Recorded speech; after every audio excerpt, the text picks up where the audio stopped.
Okay.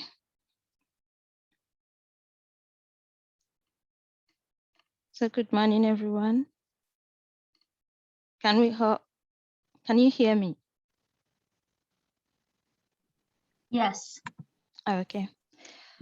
All right, so we're starting our class now. And in our last class, we looked at how motion can be represented using pictures and models, right? So we want to move deeper a little bit by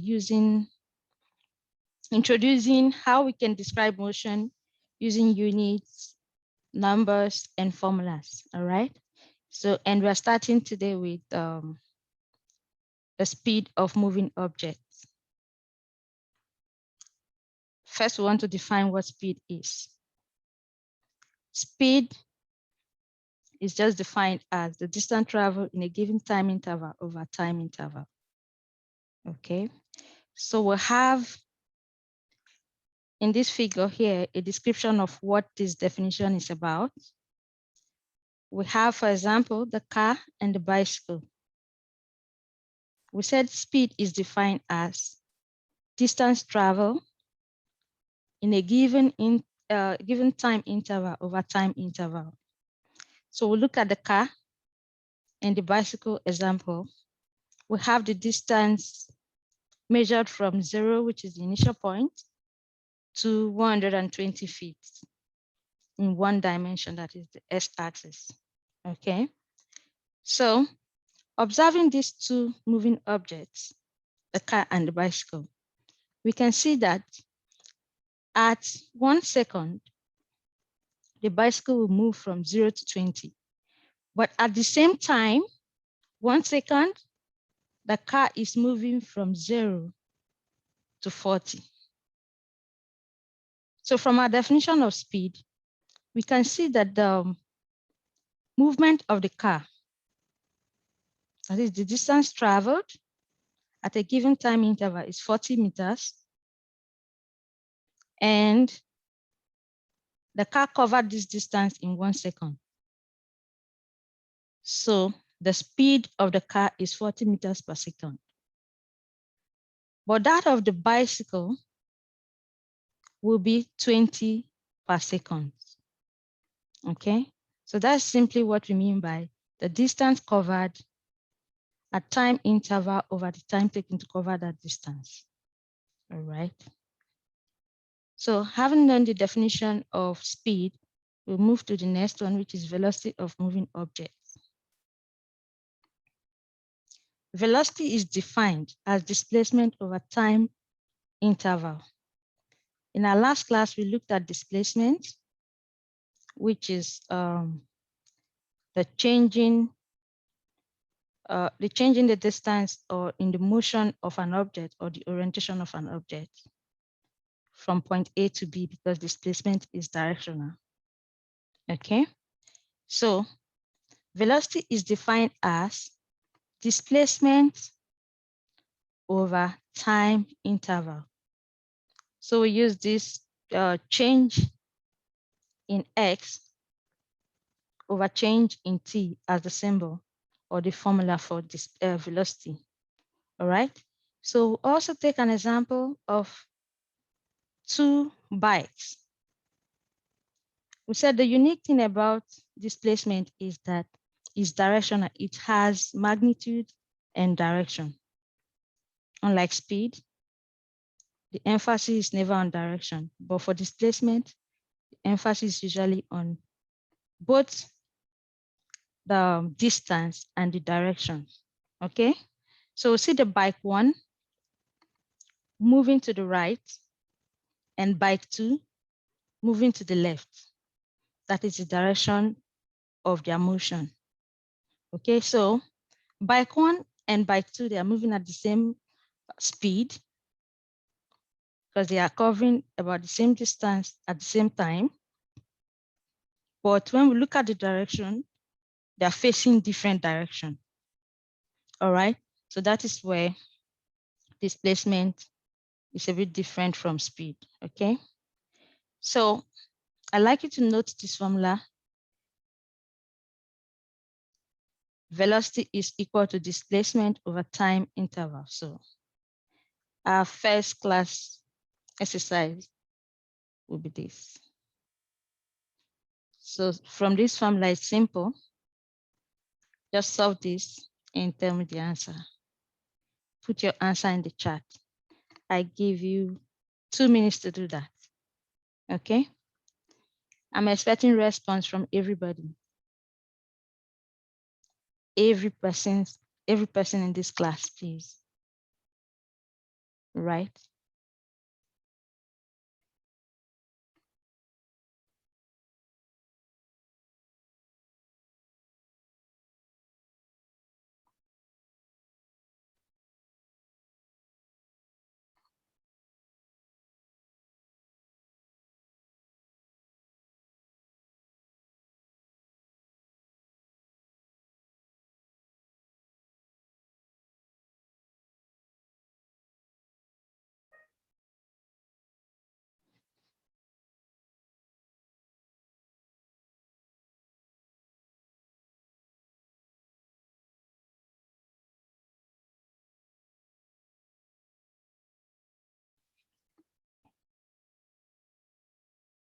So at time 12 seconds, Frank is at the distance 25 meters. And 5 seconds later, Frank is at the distance of 20 meters. What is Frank's velocity? I'm seeing in the chart, -1, -1, -1. Okay. -1, -1. Does everybody agree with this answer, -1, -1? So if we use this formula, changing x over changing t,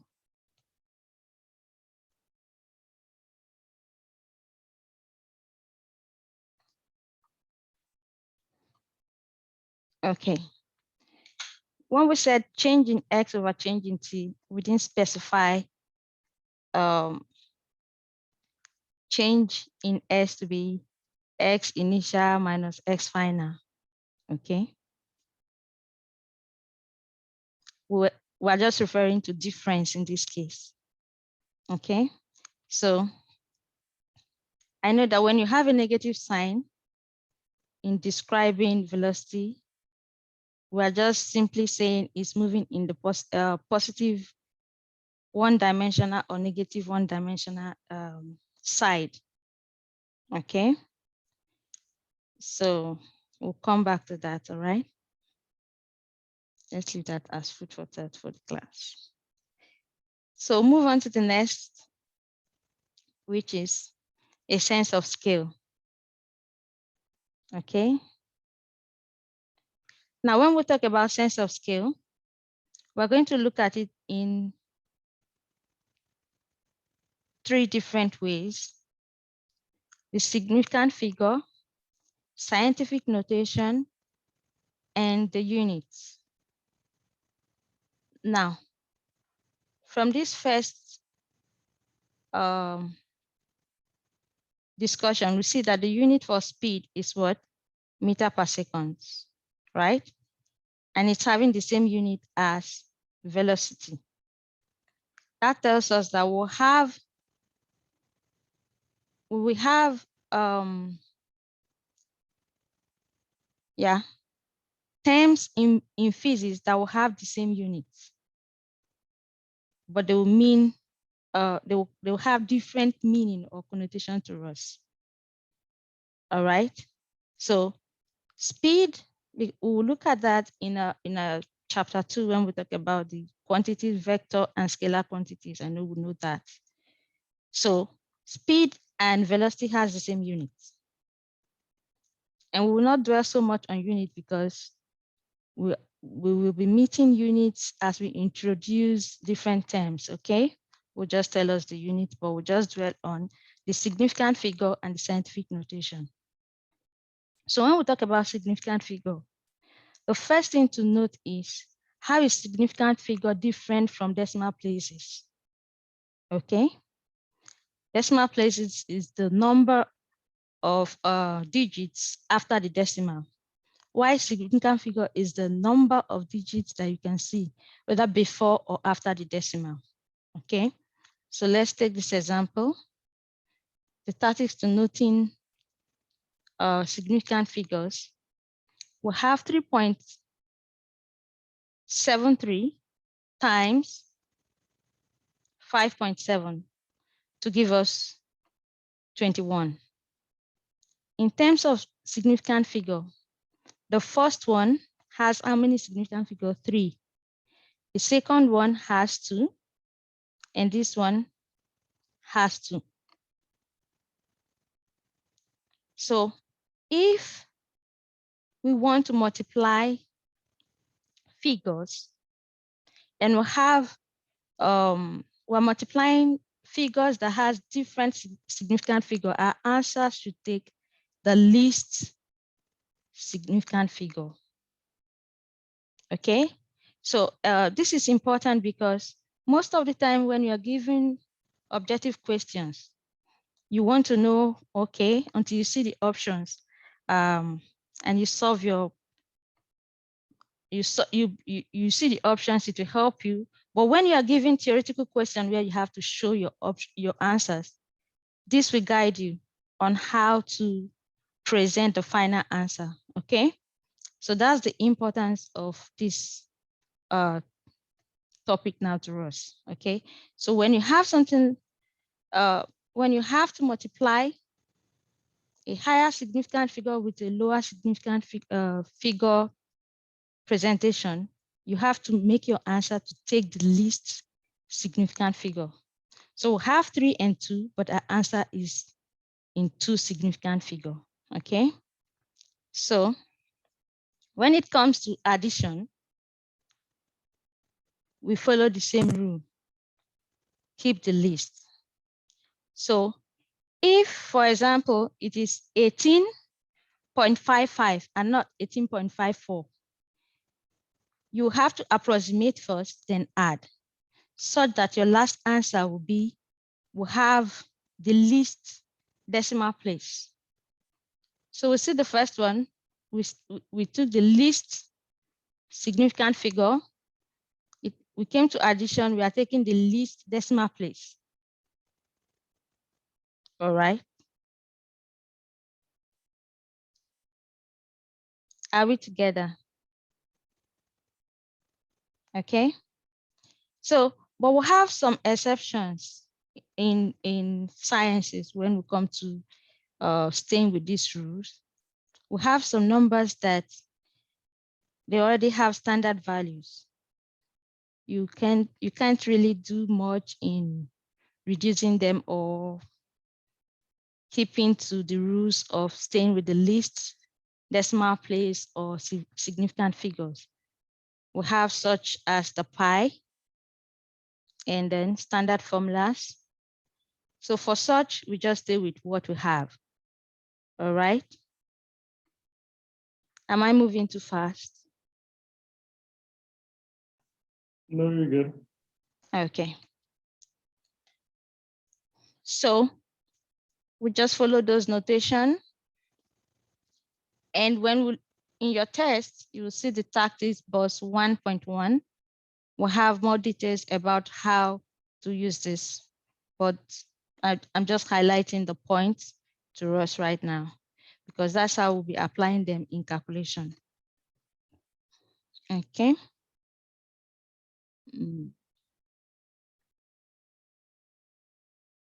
All right, so we'll move quickly to the next, which is the scientific notation. What do we mean by scientific notation? It's simply how to convert our numbers to standard, but generally we call it the standard formula or standard presentation of numbers. but it's also known as scientific notation, okay? So when we have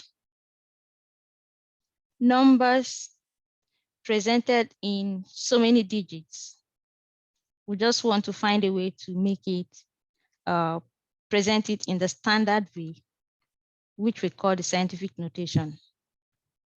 We have the first example before us here. I know in our high school, we just say standard formula, present this in the standard formula way, but it's actually the scientific notation for large digits. Okay, not necessarily large numbers, because we have them in bigger numbers and we have them in so many digits of least or small numbers, like 0.000 down. Okay, so we take the first one. I want to assume that we all know how to do this. This is just a reminder of how we used to do that. Okay, so we have 6,370,000 meters. We want to present it in the scientific notation way. So what we did was to move from the back 1, 2, 3, 4, 5, 6, such that we'll have just one digit before a decimal place. The scale, we have looked at the quantity, speed, velocity, and scaling. We're moving to another one, which is the vector. Now, every time we talk about vector, I'm always mentioning vector with reference to scalar quantities. We know what vectors and scalar quantities are. We have quantities that have just magnitude. Direction is not an emphasis. Then we have quantities that you cannot describe without mentioning their direction. Otherwise, they are no longer that quantity. So such is called vector, okay? So vector is a quantity that has both magnitude, that is size, and direction, okay? So we have that velocity is an example of vector. Why? Because we describe velocity with the direction. Displacement is also an example of vector because we describe displacement with direction. Remember in our last discussion about displacement, we always talked about moving from point A to B in a particular direction, whether right, left, north, south, using the cardinal points to represent that. Okay, so one thing to keep in mind about the quantitative vector is that it has size, magnitude, and it also has direction. Okay, so we have these two to keep in mind. We have this car moving in what direction? To our left. So we have that this car is moving at 100 meters per second, which is the magnitude. This figure describes the size or the magnitude of that motion. To the left, which is the direction. That gives us the complete description of vector. We'll also look at vector notation in a subsequent class, but just to introduce what vector is, that is what, remember our first week 1 is introduction. We're just looking at introduction. From week 2, we start solving some problems, okay? So we look at the second image. The boy is pushing the friend with a force of 25 Newton to the right. So the 25 Newton describes what aspect of the vector? The magnitude, okay?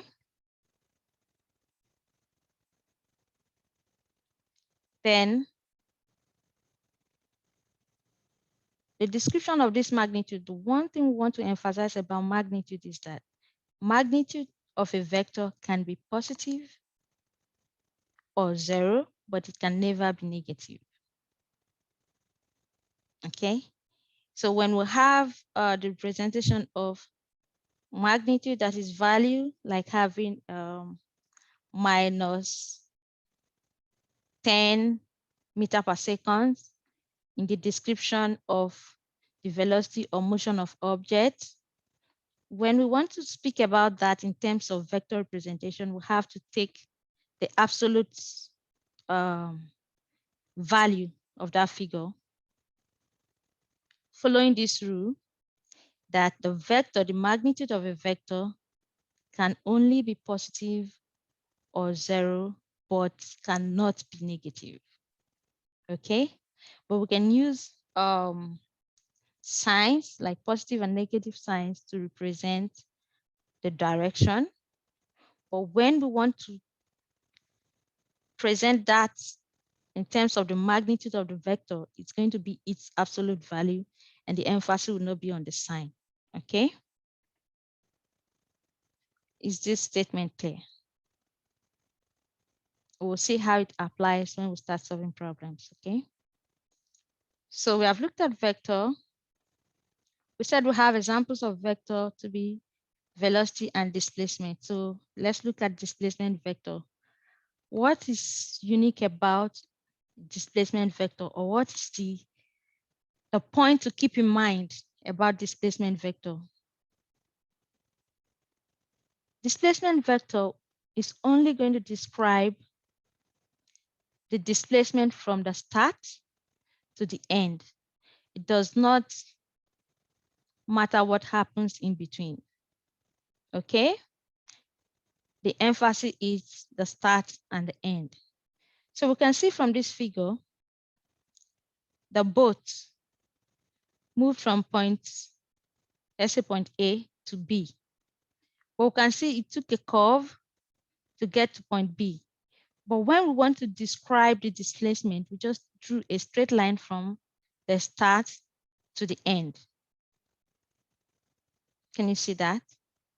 So displacement vector starts at the object initial position to the object final position, regardless of what is happening in between, or the detours that the object may have taken in between.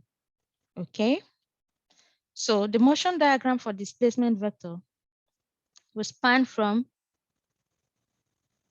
the start to the point to the end, that is the end point initial to final position. The arrow tells you the direction.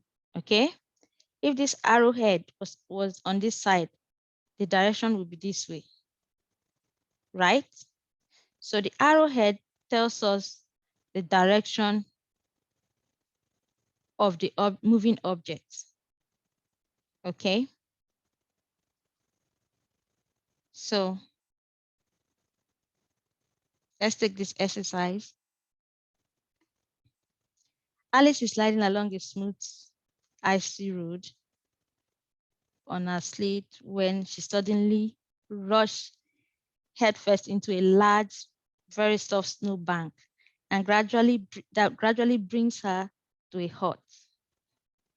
Just imagine what she's doing. We want to use model to represent this description. We said, draw a motion diagram of Alice. Show and label all displacement vector. So first, Alice was sliding along a smooth, icy road. No hindrance, was going, we assume now it's going at constant speed. From this diagram, we can see constant speed represented with the same length of arrow. Okay. Now, we can see that from this point, this 4th point, this arrow began to reduce as compared to the initial arrows. So it means this is the point where Alice hit the snowbank. So the speed reduced and kept reducing until it came to a stop. So this is the motion diagram of the experience of Alice with sliding along the smooth, icy road. Okay. So if we give you a description in words, you should be able to make the displacement diagram or motion diagram showing the displacement at each point. Okay. So the arrows first tells us the speed, the region of constant speed, and the region of changing speed to the region of where Alice came to a stop. Is this diagram clear to us? Yeah. Okay. So with this information and understanding about the vector displacement, we'll look at vector addition. Now, how do we add the motion, the description of motion when a lot is happening before from the start to the end? That is what vector addition helps us to resolve. Okay. So take an example of the displacement description for Sam. Okay. Sam started at the initial point and moved to the east, covered the distance labeled D1. So the displacement vector, because we use arrow, if this arrow is not here, it's not a vector. Okay. So we use the arrow bar in on this letter to represent the vector. This automatically tells you this is a vector representation. Okay. So anytime you see that a digit notation with arrow, the arrow is always pointing this way. It never points this way in the notation. Okay. So it covered the distance D1 and then change direction to the northeast and covered another distance D2. Now we want to get the net distance covered by Sam. It's going to be this plus this. If we have digits representation here, we can just do the addition, but this is actually what it means. Remember, when we presented the first displacement vector, we said something about it. It's going from the initial to the final, regardless of what happens in between. So we have the net distance. This arrow represents the net distance. So you can have a scenario where this arrow will be presented differently, this will be presented differently, and they can ask you to make the diagram of the net displacement vector. You should be able to join the head to the tail. It's only the net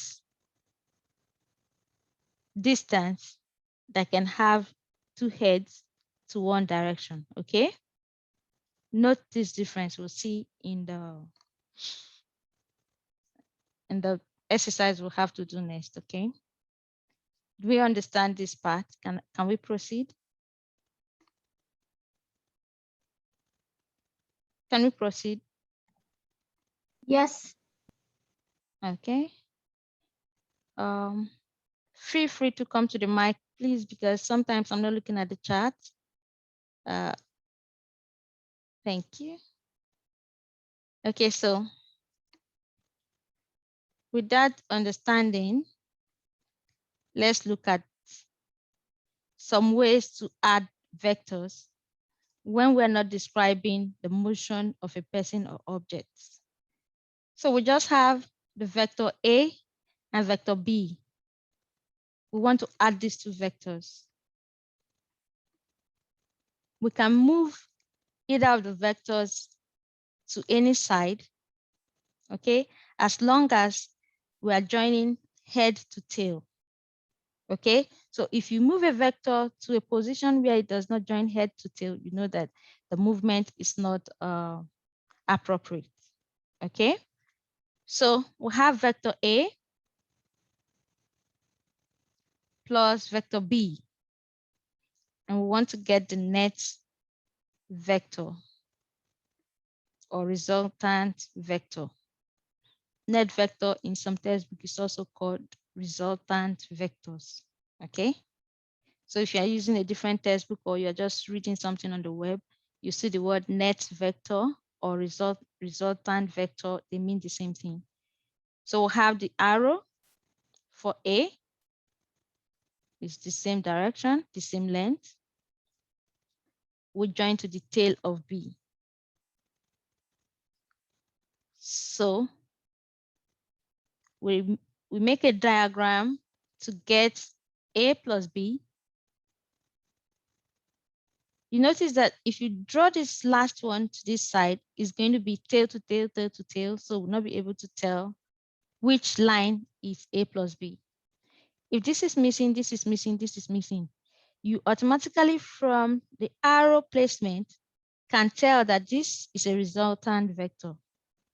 This is the net vector. Why? Because it is the one with arrow meeting the arrow. All right. It is the only one that can have tail meeting the tail. Okay. So you note this addition rules with the head to tail, head to tail, tail to tail, head to head joining. Okay. All right. So let's look at an example. Johnny run 1 mile to the northeast, then 1 mile south. Can we do a graphical representation of this? We want to find the net displacement. Okay. Can you do something in your notebook, draw and show it to me on the screen? I'll see it.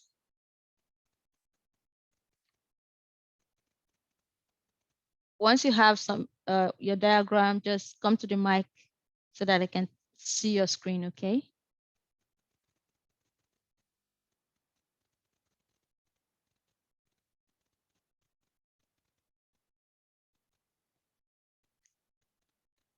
Have we done that? We have less than 2 minutes to go.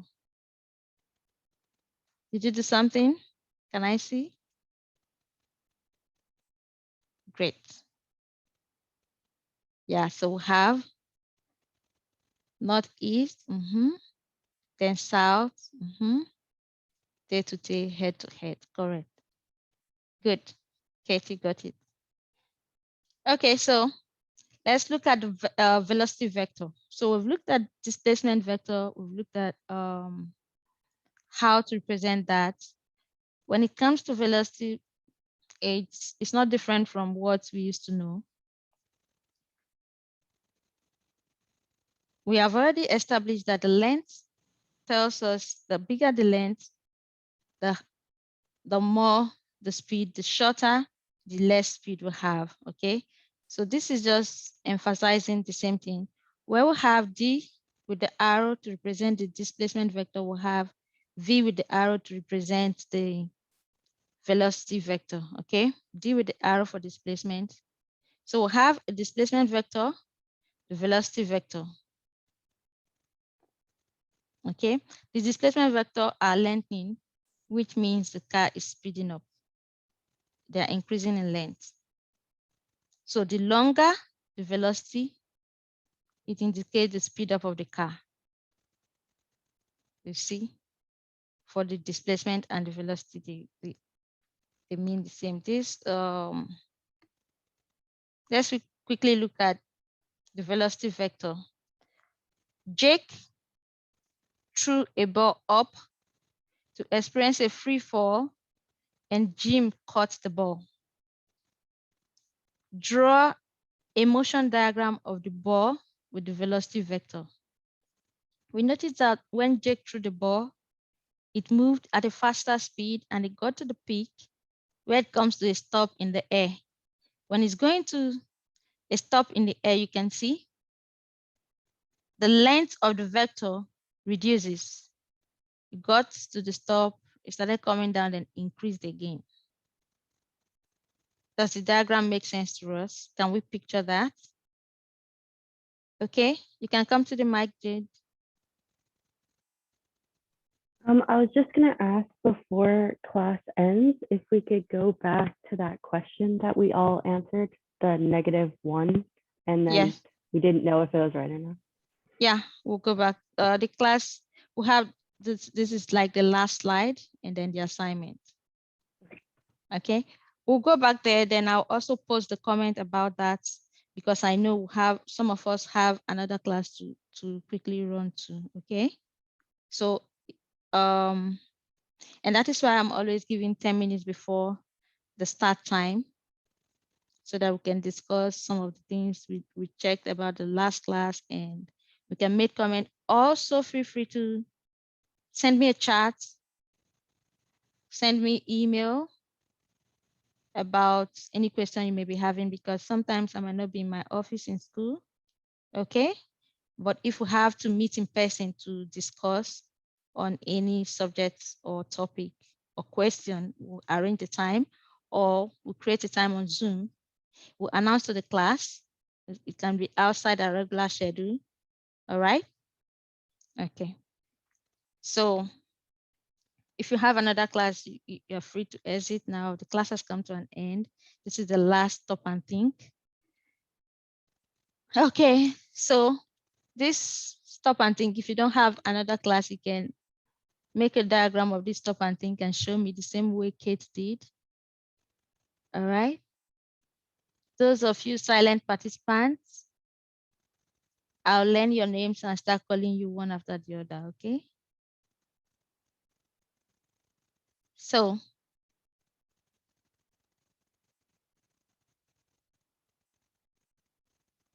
if you want to go, you're free. So we have this vector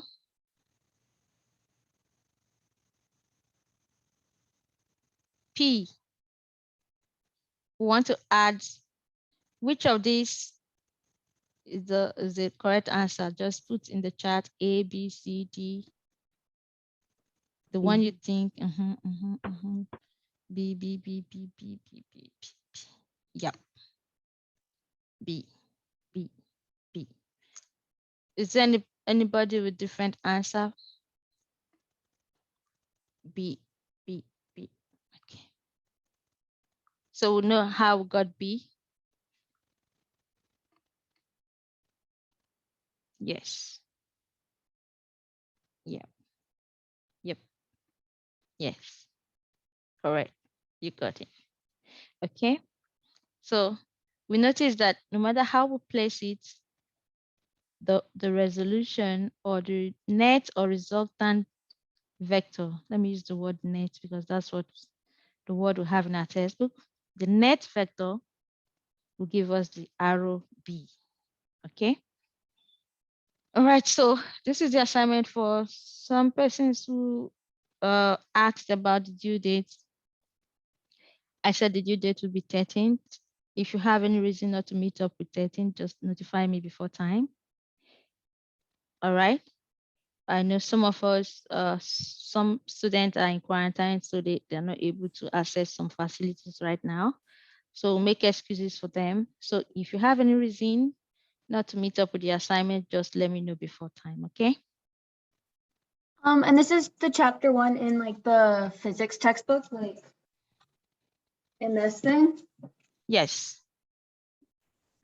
That is the textbook. So chapter 1, exercise 11 and 34. By exercise, do you mean questions like at the end of the chapter? You said? By exercise, do you mean the questions at the end of the chapter? Yes. Right. On at the end of the chapter, each chapter has exercises, okay?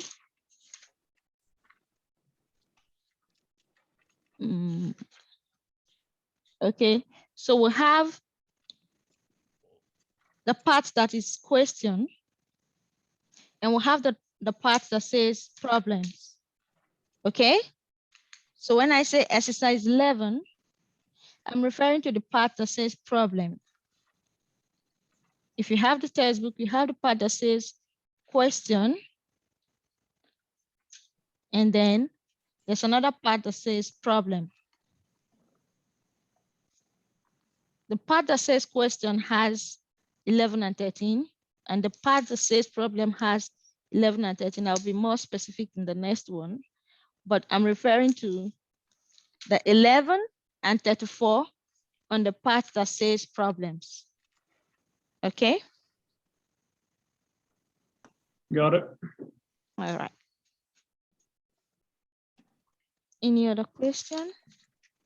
I just had a quick question. I'm just waiting on the textbook. Is there any way you could post these ones for this week? Okay, let me see. Okay, I'll find a way to do that. Either take a screenshot or get it typed out. All right. Yeah. And by explaining the two types of models, like I know it says like the descriptive and explanatory models, but I'm just wondering where we would find like the image of those models of like an example. Okay, in section 1.2, we just have a brief description of such models, which we did not include in our slides.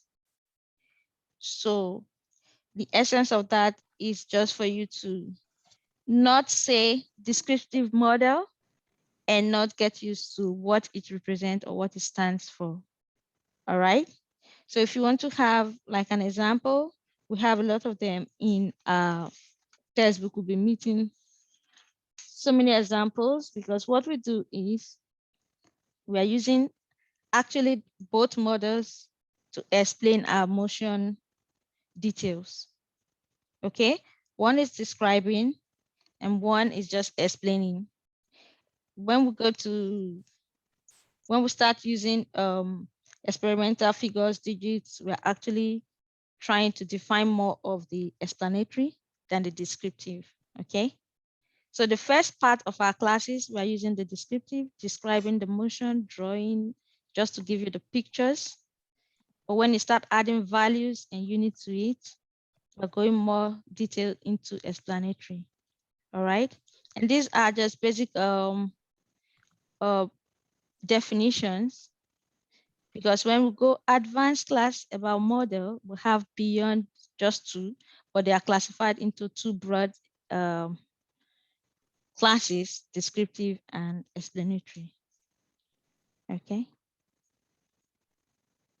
You know, the word descriptive and explanatory sometimes sounds like synonyms, but they are not. They are different, right? So that's just what I wanted to get from the assignment. Okay, you can also put it on Google to see how other textbooks presented them too, all right? Because we have so many college physics textbooks, apart from the one we are using, but we are all using the same principles, okay? All right.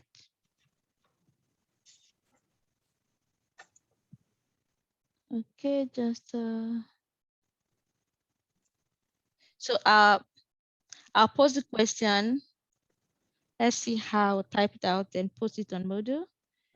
But after this time, I will not be posting the question anymore. I'll just send the reference, but I should be able to present it in a more clear way, such that I will not use the word exercise and it will be difficult for us to trace, knowing that we have two sections of questions, okay?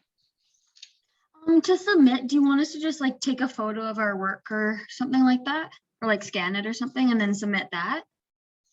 Yes, you can. Okay. So you just scan and submit at the provided space on the assignment module platform. Okay, such that Sounds good. when I download, I'll be able to see everything.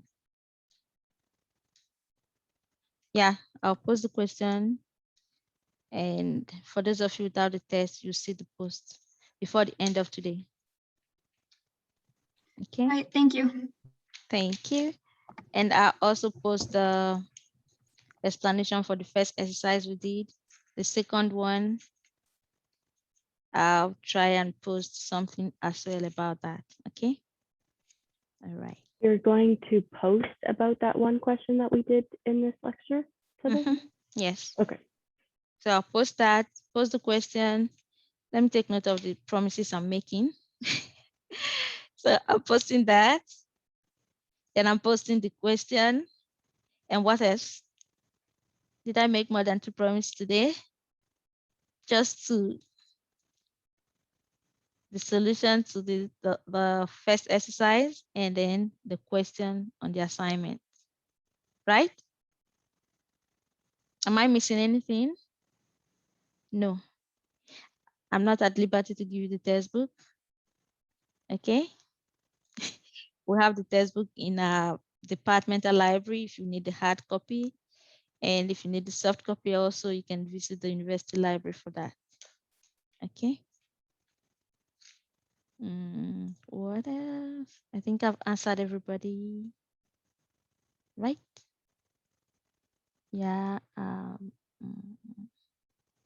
Sorry if I did not read your answer in the chat. It's just that I just want to be hearing everybody's voice. Anyways, I'm going to be seeing you next week. Good, great. The read up for the lab, I'll also put that.